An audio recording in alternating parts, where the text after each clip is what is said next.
and welcome back to my channel True Crime and Trials, where I discuss true crime and trials.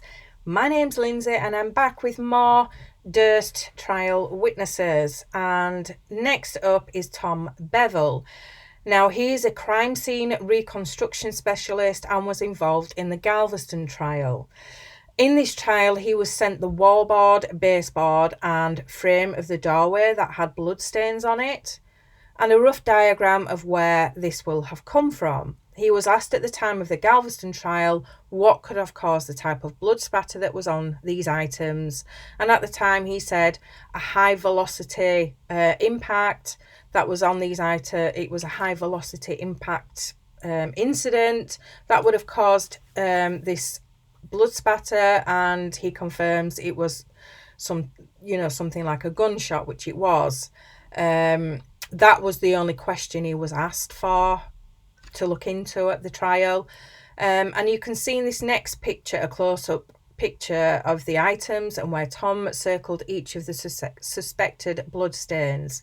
He numbered and measured each one, and you can see it more closely in this next picture. Then next is shown the diagram that Tom was sent. When Tom testified at the Galveston trial, he didn't know that the defence had made their own crime scene reconstruction, and normally if the defence does have one, he would review that as well. He did eventually see it in 2016, the one that the defence had done for the Galveston trial in 2003, and it was Mr. Lewin that had sent him it. He was also provided Bob's testimony, which he didn't hear back then. His conclusions are that Morris's head was 18 inches or less away from the wall, and a gunshot wound caused the blood spatter he saw, and Morris's head was either on the floor or slightly above. But then the camera pans around to Bob and he's actually asleep. You think he's just looking down, but he's literally asleep. I mean, he's been through all this, but so this says that Bob could not have been lying between Morris and the wall when Morris was shot. The evidence is consistent with Bob standing over Morris while Morris was lying on the ground, and a picture is now shown of the defence's reconstruction of what happened. And in his opinion, it's not consistent with the evidence of the crime scene.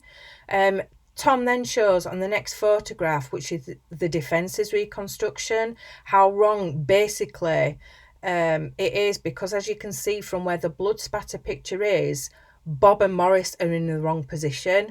And you can see on the picture there's a yellow circle, and that's where Morris had to be to match it with the blood spatter.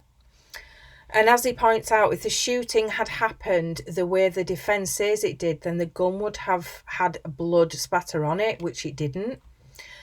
The cross-examination, he says the initial animation of the crime scene he got was blurry, which led him to believe that this version of events could have created the blood spatter, but since he's seen a cleared up version, he now disagrees. So there we go.